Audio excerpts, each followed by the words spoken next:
Vous êtes totalement défavorable, en fait, à ce qu'on appelle la déradicalisation. Enfin, vous n'y croyez pas. Ça ne marche pas du tout. La déradicalisation. Non, mais ça, c'est vous le dites haut et fort.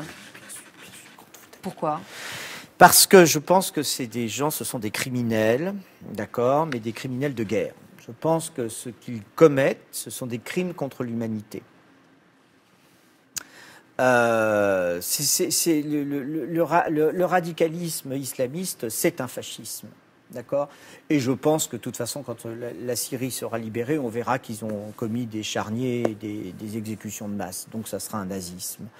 Il faut le combattre et croire. Alors il y a eu des analyses de fait récemment encore, parce que j'ai saisi Marisol Touraine il y a 3 mois en lui disant qu'est-ce qu'on fait, parce qu'ils vont ceux qui vont rentrer, comment est-ce qu'on fait, etc.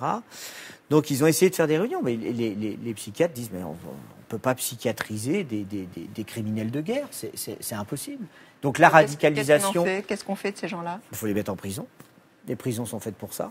Il faut les mettre en prison. C'est là où c'est compliqué. Il faut, en étant en prison, vous êtes favorable, vous, pour une justice d'exception?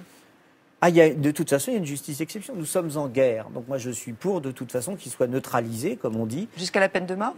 C'est la neutralisation de la guerre. C'est-à-dire que des gens qui seraient susceptibles en Syrie de tuer d'autres Français et de revenir, il vaut mieux les neutraliser avant qu'ils reviennent. Je ne sais pas comment on fera. Neutraliser, ça veut dire tuer? Les tuer, bien sûr. C'est ce qui se passe. C'est la guerre.